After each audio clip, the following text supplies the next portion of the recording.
ভাই আপনাদের পেছনে অনেক মা বোনেরা দাঁড়িয়ে আছে, একটু আপনারা বসলে ভালো, পিছনে মা বোনেদের দেখতে সুবিধা হবে। ভাই আপনারা যারা বসে যান, মায়েরা দাঁড়িয়ে আছে, আপনারা বসে যান। যদি এখানে বসতে অসুবিধা বলেন আমি আগে, তাহলে আমি রাস্তায় বসছি, তাহলে ম্যাচ হয়ে যাবে। একটু বসে যান না ভাই, একটু বসে যান, পিছনে মায়েরা আছে, যারা আছেন এদিকে একটু বসে যান। বন্ধুগণ, এটা আমরা 24 ঘন্টার নোটিশে কিন্তু করিনি, স্বল্প সময়ের মধ্যে কালকে রাত্রে আমাদের জেলা কমিটির যারা আছেন তাদেরকে বলে একটা আমরা বিক্ষোভ মিছিল করেছি। এই বিক্ষোভ মিছিলটা কেন করেছি আমরা? কারো মেয়ে, কারো দিদি, কারো কন্যা, কারো বোন টিপাখালী তথা কুলতলি যে বছর 10 নাবালিকাকে যৌন নির্যাতন করে খুন করেছে, সত্যি বলছি আমাদেরকে ভাবাচ্ছে। এখনো যদি মনে করি আমরা আমাদেরকে ঘরে বসে থাকতে হবে আর ফেসবুক হোয়াটসঅ্যাপে একটু খেলা করবো, দুটো কমেন্ট করবো, তাহলে কিন্তু হয়তো আগামী দিনে আপনার মেয়েটা টার্গেট হতে পারে। আজকে আমাদের রাস্তায় নামার কারণ হচ্ছে আমার আপনার প্রত্যেকটা বাড়ির মেয়েকে সুরক্ষিত রাখার জন্য। আজকে কি মাগুর টিপাখালীর যে আমার বোনটা, যে আমাদের কন্যাটা, যে কারো দিদিটা, শুধু নয় প্রত্যেকের বাড়ি মেয়ে আছে, সেই মেয়েগুলো নিরাপত্তা দেওয়া দরকার। তাদের কাছে সেফটি সিকিউরিটি পাই, তার জন্য ওদের আজকে রাস্তায় নামতে হয়েছে। আর আমাদের যে বোনের সাথে যে অন্যায় হয়েছে, কোন রকম ভাবে ছলা গলা চলবে না, কোন রকম ভাবে ছলা গলা চলবে না। ফার্স্ট ট্র্যাক কোর্টের মাধ্যমে দ্রুত বিচারের ব্যবস্থা করতে হবে। যদি রাজ্যের মুখ্যমন্ত্রী ব্যর্থ হয়, ওদের ছেড়ে দিয়ে আমাদেরকে দায়িত্ব তুলে দিক, আমরা 1 মাসের মধ্যে বুঝিয়ে দেবো, 1 মাসের মধ্যে শাস্তির ব্যবস্থা করে দেব। কোনো ম্যাথই মেনে নেওয়া যাবে না। একটার পর একটা যেভাবে অন্যায় হচ্ছে, কখনো বয়স্ক মহিলা, কখনো আপনার 30-35 বছরের, তো কখনো 10 বছরের বাচ্চা একে হাইনাদের হাত থেকে মুক্তি পাচ্ছে না। বন্ধুগণ একটু ভাবুন, আমাকে ভাবাচ্ছে। আস্তে আস্তে কথা বলছিলাম, কয়েকজন মায়ের সাথে দেখা হয়েছিল, আমাকে বলল যে একটা মা ছাড়া এর থেকে বেদনা দেহ কেউ বলতে পারবে না। এখানে আমাদের অনেক মায়েরা উপস্থিত হয়েছেন, অনেক মায়েরা উপরে আছেন, দূরে কাছে আছেন। সত্যি মা ছাড়া বলতে পারবে না আমার ওই মাটার কত দুঃখ হচ্ছে। তো এই মাটাকে দুঃখ আমাদেরকে ভাগ করে নিতে হবে এবং ওই মাকে দেখিয়ে দিতে হবে যে বাজে কুলাঙ্গাররা এই অন্যায় কাজ করেছে, তাদের যতক্ষণ না শাস্তি হচ্ছে আমরা ওই মায়ের সাথে থাকবো। আর শুধুমাত্র ওই টিভিতে এসে বড় বড় ভাষণ দিয়ে চলে যাবে, ওটা হতে দেব না। একটা ডেডলাইন চাই, আমাদের ডেডলাইন চাই। আমি আশা করব মুখ্যমন্ত্রীর কাছে একটা ডেডলাইন দেবে এখানে, কারণ এখানে অলরেডি একজন অ্যারেস্ট হয়েছে এই মোস্তাকিম নামে। সে আর সাথে কেউ ছিল কি না ছিল না ওটা পুলিশ খুঁজে বার করবে। আমরাও চাই দ্রুত খুঁজে বার করুক এবং যত দ্রুত সম্ভব চার্জশিট দিয়ে ওকে কনভিক্ট করুক, ওকে দোষী সাব্যস্ত করুক এবং যে সাজা হবে দ্রুত দৃষ্টান্তমূলক শাস্তি দিক। দৃষ্টান্তমূলক শাস্তি দিলে এবং দ্রুত শাস্তি পেলে মনের মধ্যে যে এখনো যদি পশুবৃত্তিগুলো থেকে থাকে, সে মনের মধ্যেই কবর দিয়ে দেবে, মনের মধ্যেই দাহ করে দেবে, যে ভয়ঙ্কর ব্যাপার ছাড়া হবে না। কিন্তু দুর্ভাগ্যের বিষয়, আমি গতকালকে বলেছিলাম, আজকে বলতে বাধ্য হচ্ছে এখান থেকে মাননীয়ার কাছে, এখানে অনেক হাজার হাজার মানুষের মধ্যে অনেকে আছেন যাদের এখন দুর্গা উৎসব চলছে, সেটা ছেড়ে আজকে রাস্তায় কেন নামতে হবে? সত্যি আমাদের ভাবাচ্ছে, উৎসবকে ছেড়ে আজকে রাস্তায় নামতে হচ্ছে কেন? সরকার ব্যর্থ হচ্ছে। আর যারা সরকারকে ব্যর্থ করছে তাদের বিরুদ্ধে সরকার কি ব্যবস্থা গ্রহণ করছে সেটাও দেখতে পাচ্ছি না। আমি যতটুকু তথ্য পেয়েছি মিডিয়ার মাধ্যমে, যতটুকু জানতে পারলাম, যে আমার যখন হারিয়ে গিয়েছিল, নিখোঁজ হয়েছে, খুঁজে পাচ্ছে না, লোকাল ওই মহিষমারি পুলিশ ক্যাম্পে গিয়ে জানিয়েছিল। তারা ওখান থেকে কোথায় পাঠিয়েছে? জয়নগর থানা থেকে প্রায় 20 কিলোমিটার। আর যেখানে মিসিং হয়েছে ওখান থেকে 1-1.5 কিলোমিটারের মধ্যে মনে হয়, তাও তো নয়, 1 কিলোমিটারের মধ্যে। কিন্তু ওর পরিবারের লোকজনকে জয়নগর থানায় পাঠাচ্ছে। পরে শুনছি জয়নগর থানা থেকেও নাকি বলছে ওটা যে ওটা কুলতলি থানার আন্ডারে। এই থানা খেলতে খেলতে আজকে আমার বোনটাকে আমরা হারিয়ে ফেললাম। যদি যত সময়ে মহিষমারি পুলিশ ক্যাম্পের যারা দায়িত্বরত ছিলেন তারা বেরিয়ে যদি একটু খোঁজাখুঁজি করতো তাহলে হয়তো আমাদের বোনকে আমরা হারাতাম না। তো ওই সময় ডিউটিরত যারা ছিল তাদের বিরুদ্ধে মমতা ব্যানার্জি কে ব্যবস্থা গ্রহণ করেছে সেটাও আমরা জানতে চাই। তাদেরকে এখনো কেন অ্যারেস্ট করা হচ্ছে না এটা আমরা জানতে চাই। তাহলে কি মধ্যখানে ছাড় দিয়ে রেখেছে? এটা আমাদের ভাবাচ্ছে। ওখান থেকে যখন জয়নগরে গিয়েছিল, আশা করছি পুলিশ কর্তারা যারা আছেন, বিএনএসএস যে অ্যাক্ট হয়েছে 2023-এর, সেই আইনে 173 নম্বর 174 নম্বরটা কম করে সবাই আমরা পড়েছি। পুলিশে যারা কর্তারা আছে, যারা পুলিশের কর্তারা আছে, এই ধরনের মহিলাদের সাথে নির্যাতনের কেস হলে সেখানে বলেছে ভিডিওগ্রাফি করে রাখতে এবং একটা মহিলা পুলিশকে অ্যাপয়েন্ট করতে, এটা দেখভালের জন্য। জয়নগর থানা কোথায় পার করলো? কুলতলি থানাতে যেতে বলছে। আর যদি এখানে একটা টাকা ভর্তি গাড়ি ধরা পড়ে, বলতে খারাপ লাগছে, আমার পরিবারের সদস্যরাও পুলিশের বাইরে নয়, পুলিশও আমাদের পরিবারের একটা গুরুত্বপূর্ণ সদস্য।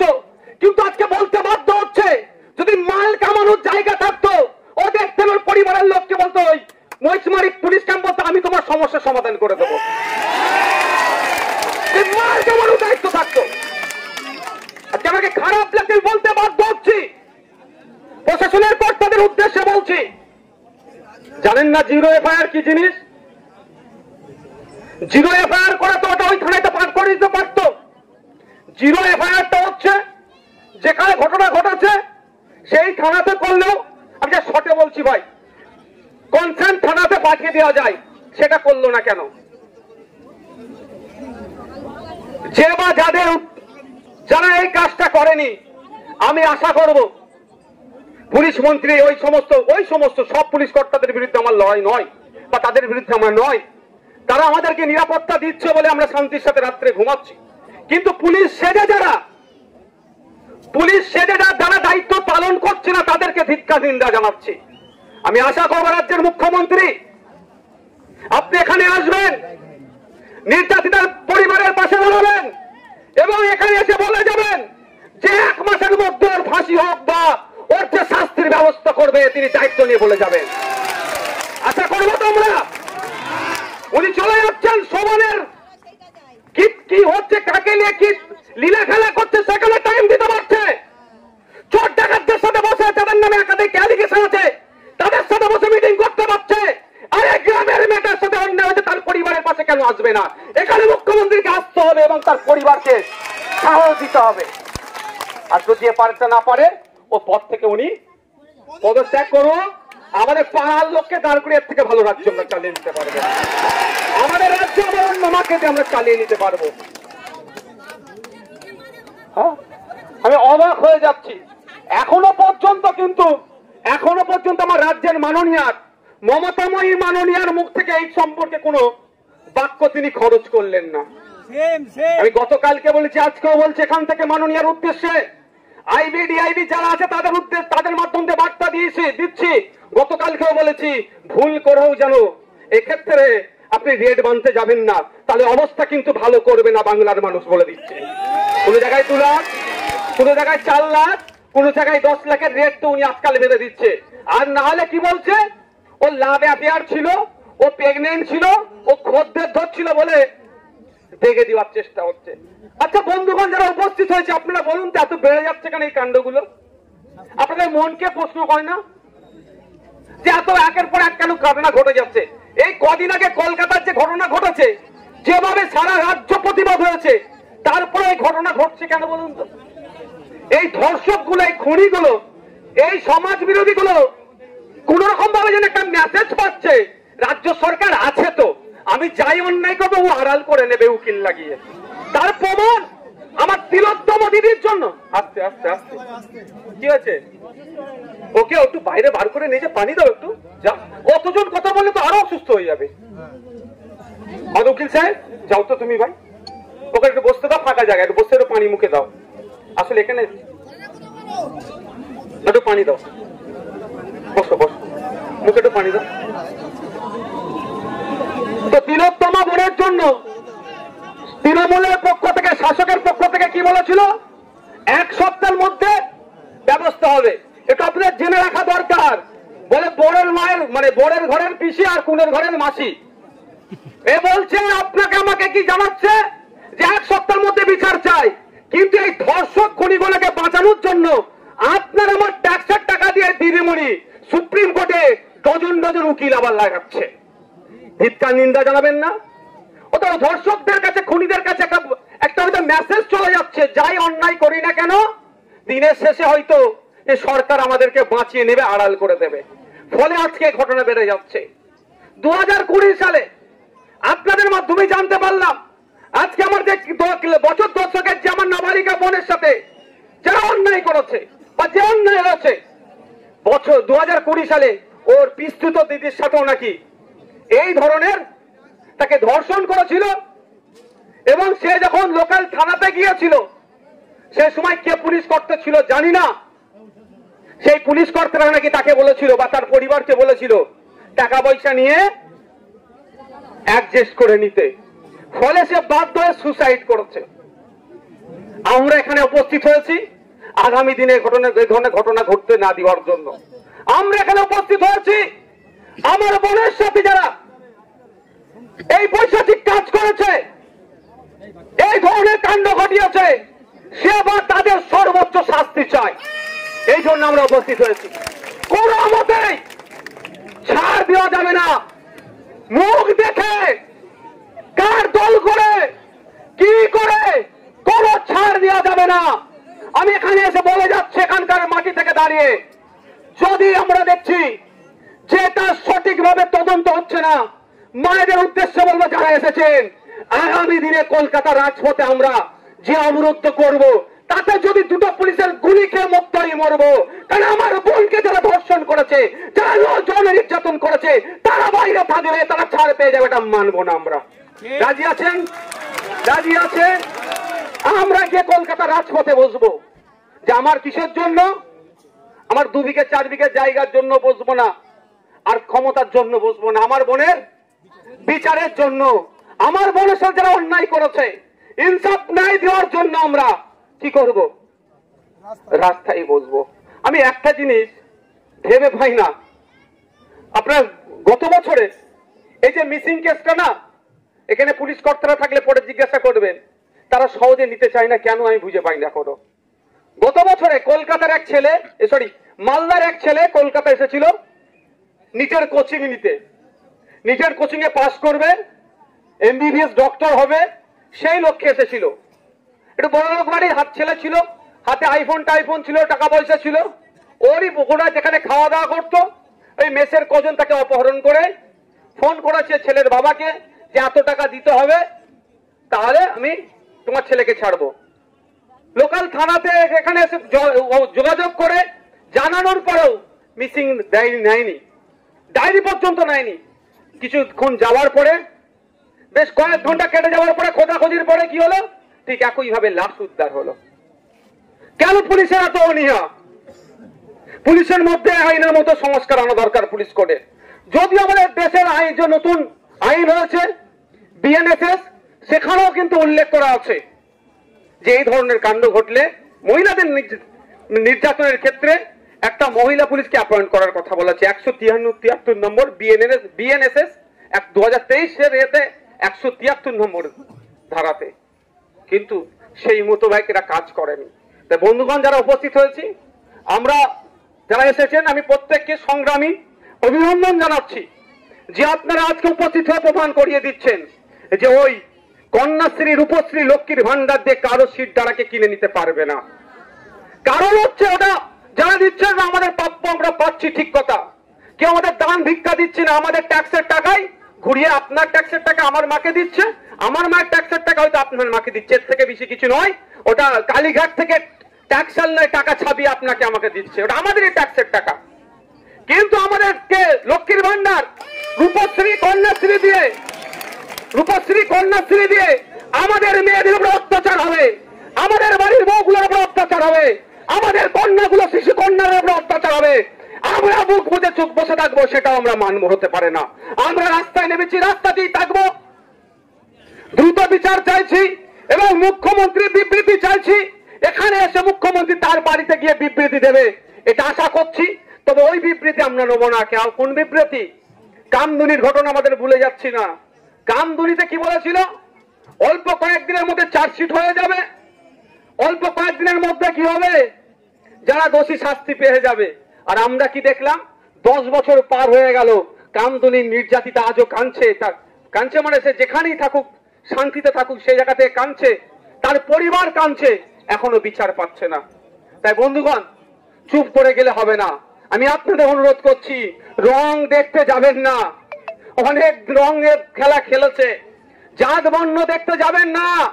কারণ যারা এই ধরনের কুকর্ম করে বেড়ায়, যারা শয়তান টাইপের হয়, যারা অমানুষ টাইপের হয়, যারা সমাজ বিরোধী হয়, যার ধর্ম তারা দেখে না, আপনার আমার মেয়ের প্রতি তারা লক্ষ্য লোভ রাখে। তাই আমি আপনাদের বলবো, অনুরোধ করছি, যার ধর্ম বর্ণ দেখতে যাবেন না। আপনার আমার বাড়ি মেয়ে আছে, আপনার আমার বাড়ি মহিলা সদস্য আছে, তাদের নিরাপত্তার কথা ভেবে, তাদের মুখের দিকে চেয়ে আজকে কিপাখালীর ওই পরিবারের পাশে দাঁড়ান। ওই পরিবারকে যদি বিচার দিতে পারেন, আপনারও পরিবার সুরক্ষিত থাকবে। আর ওই পরিবার যদি না বিচার পায়, জানবেন আগামী টার্গেট আপনার বাড়ির হতে পারে। আজকে এখানে আসছো, এখানে যে মাইকের ব্যবস্থা ছিল তাকে ভয় দেখিয়ে পাঠিয়ে দিয়েছে, বলেছে নাকি ভাঙচুর হবে। কেউ তো বলেছে, যে বলেছে আমি তার উদ্দেশ্য শুধু বা তাদের উদ্দেশ্যে বলছি, বাড়ি যাবেন, গিয়ে আপনার বাড়ির মহিলা সদস্যগুলোর মুখের দিকে একবার তাকাবেন, আর আমার নির্যাতিতা মুনের কথা একটু ভাববেন। এতটুকুই আপনাদের বলবো। যারা আজকে ভয় দেখিয়ে একটা মাইক গাড়িকে পাঠিয়ে দিয়েছে, নাকি ভাঙচুর হবে, এ নেবে তা হবে, অনেক ভয় দেখিয়েছে। তো কথা হচ্ছে, গণতন্ত্রকে যদি কেউ ভাঙতে আসে, আমাদেরকেও তো গণতান্ত্রিক প্রক্রিয়ায় জবাব দিতে হবে ভাই। হ্যাঁ, গণতন্ত্রকে কেউ যদি ধূলিসাৎ করতে আসে, গণতান্ত্রিক প্রক্রিয়াতেই তাকে ধূলিসাৎ করতে হবে। তো যারা এই ধরনের অন্যায়কে প্রশ্রয় দিচ্ছে, তাদের বলবো, পাপ বাপকেও ছাড়ে না। কিন্তু আপনারা পাপকে প্রশ্রয় দিচ্ছেন, এই পাপ কিন্তু আগামী দিন আপনার ঘরেও হতে পারে। আমরা চাই না আপনার ঘরের সাথে হোক, আপনার সাথে অন্যায় হোক। আসুন, রাস্তায় আসুন।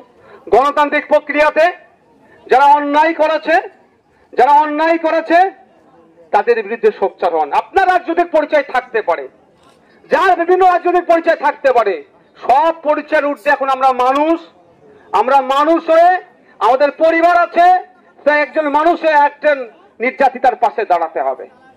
আমি শেষ করার আগে একটা কথা বলবো, মাইকের আওয়াজ যাচ্ছে ডিআইবির মাধ্যমে, যে এই ঘটনাকে কেন্দ্র করে কয়েকটা মানুষ রাগের ক্ষোভের বহিঃপ্রকাশ করতে গিয়ে কিছু ঘটনা ঘটেছে।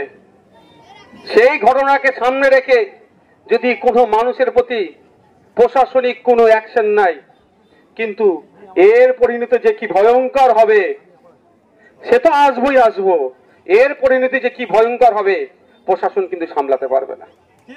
এটা বলে যাচ্ছি আমি প্রশাসনের উদ্দেশ্যে।